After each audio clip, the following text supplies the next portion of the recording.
Hello students, once again I in front of you taking new video that is related to class 8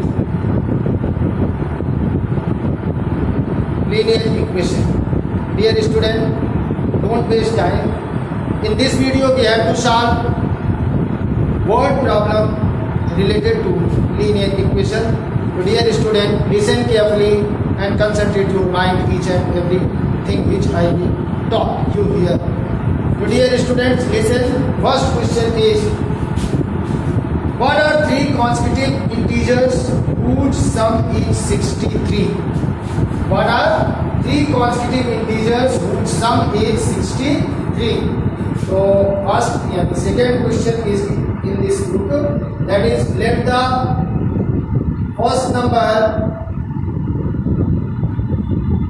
be x, then second number consecutive की बात हो रही है बेटा, then second number क्या हो जाएगा x plus 1 ना 1 फिर 2 क्या होता है 2 कैसे आएगा 1 plus 1, then third number क्या हो जाएगा, third number क्या हो जाएगा x plus 1 plus 1 यानी कि x plus 2।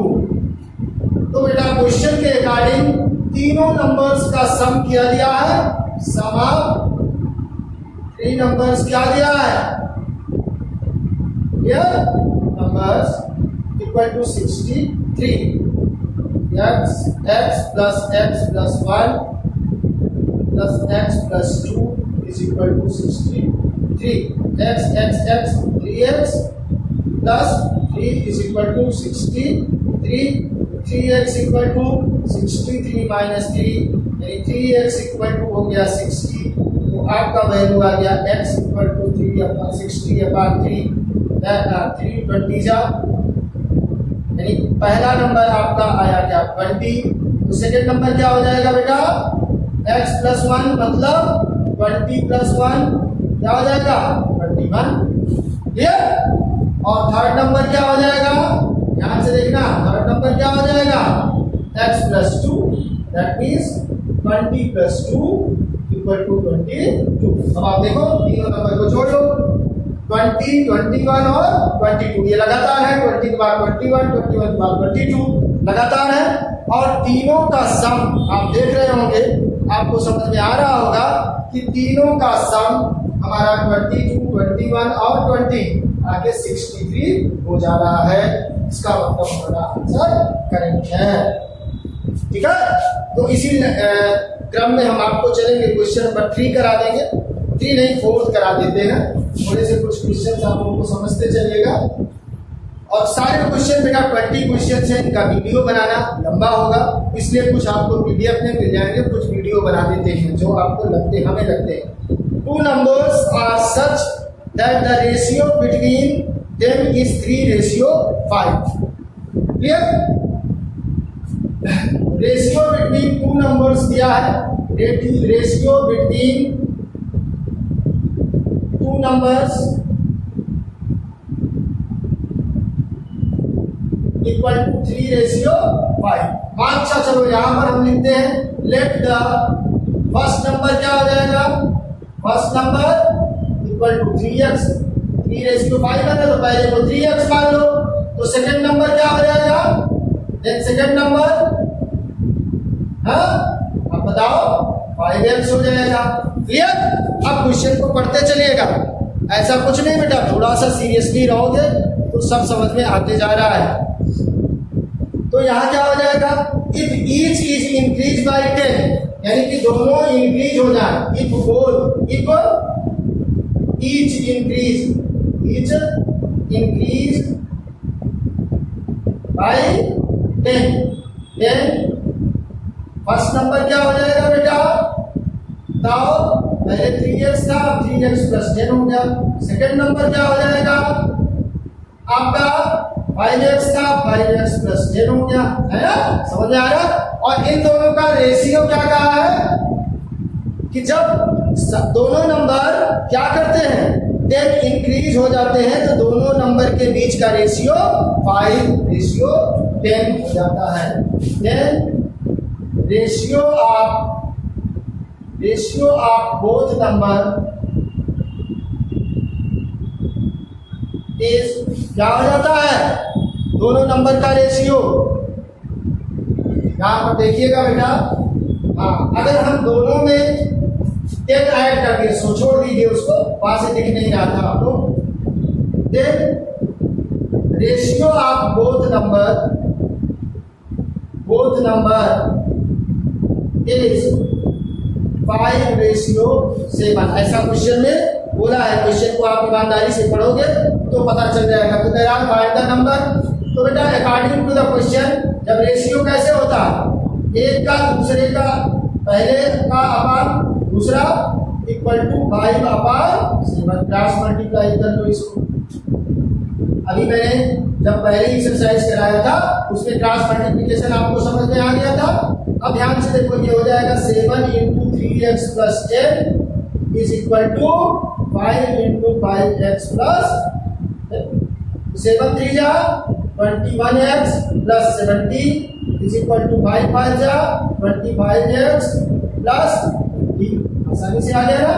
अब यहां से ले आओ बेटा, x को एक साइड करो, इक्वल टू 50 - 70। क्या आ गया, -4x इज इक्वल टू -20। आपको समझ में आ रहा होगा, बिल्कुल समझ में आएगा, क्यों नहीं। तो x इक्वल टू क्या हो जाएगा, -20/-4 मतलब 5। दोनों माइनस है तो पॉजिटिव हो जाएंगे। यानी कि हमारा पहला नंबर क्या था, 5। x की वैल्यू 5 आ गई। समझ में आया। तो थोड़ा सा बेटा माइंड को कंसंट्रेट करना, मैं इस साइड पे लगा देता हूं, उनको समझने की कोशिश करिएगा। हमारी x की वैल्यू क्या आ गई, 5 आ गई। समझ लीजिएगा, अभी मैं चेक करके दिखा दूंगा। तो पहला नंबर क्या हो जाएगा, पहला नंबर 3x था। फिर फर्स्ट नंबर क्या हो जाएगा, फर्स्ट नंबर हो जाएगा 3x, यानी 3 × 5 हो जाएगा 15। और सेकेंड नंबर क्या हो जाएगा, 5x, यानी कि 5 × 5 क्या हो जाएगा, 25।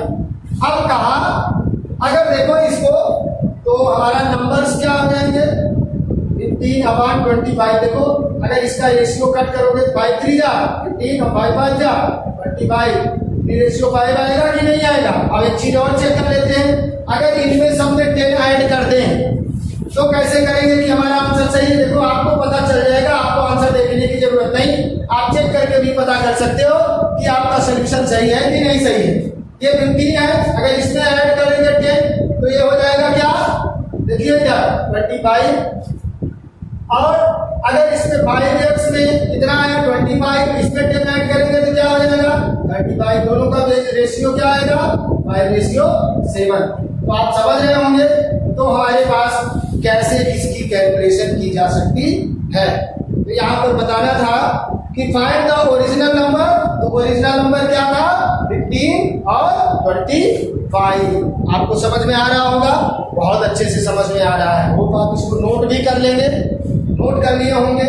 ऐसी उम्मीद के साथ फिर नेक्स्ट क्वेश्चन की बात करते हैं। तो क्लियरली बेटा आप इन सबको सीरियसली समझने की कोशिश करिएगा। जितना हो सकता है हम इस वीडियो में क्वेश्चंस करा देते हैं, उसके बाद वर्ड प्रॉब्लम देंगे। अगर किसी भी बच्चे को मैं जो सोल्यूशन दूंगा पीडीएफ का, उनमें किसी बच्चे को कोई क्वेश्चन समझ में नहीं आता है, वो व्हाट्सएप पे मुझसे पूछ सकता है। कोई भी प्रॉब्लम नहीं है। कभी भी किसी भी टाइम आप मैसेज कर देना, मैं उसको बता दूंगा। नेक्स्ट क्वेश्चन देखो, क्वेश्चन नंबर 5 की बात करते हैं। क्वेश्चन नंबर 5 सीरियसली इसको समझने की कोशिश करोगे my dear. The denominator of a rational number is greater than its numerator by 7। Man, let the numerator of a fraction, let the numerator of a fraction क्या है, इक्वल टू x मान लिया मैंने। देन बेटा denominator क्या हो जाएगा, than denominator question में दिया हुआ है, डिनोमिनेटर इज 7 क्या दिया है, देन हाँ या the denominator of a rational number is greater then the numerator by 7। अगर हमारा न्यूमरेटर x है तो डिनोमिनेटर क्या हो जाएगा,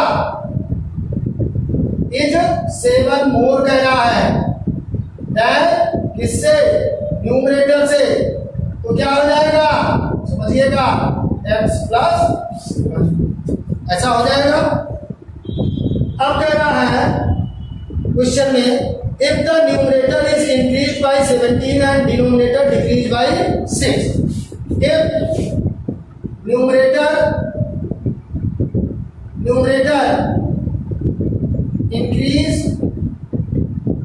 by 17 तो क्या हो जाएगा बेटा x प्लस 17, क्योंकि न्यूमरेटर को क्या माना है x माना है।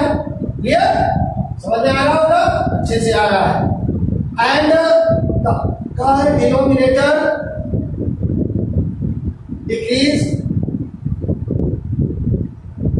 बाय 6 तो डिनोमिनेटर क्या हो जाएगा x प्लस 7 माइनस 6 यानी x प्लस 1 हो जाएगा। देख रहे हैं ना, decrease by 6 then new number becomes 2 कह रहा है, तो दोनों भी नंबर के बीच का न्यूमरेटर और डिनोमिनेटर क्या हो जाते हैं 2 हो जाते हैं।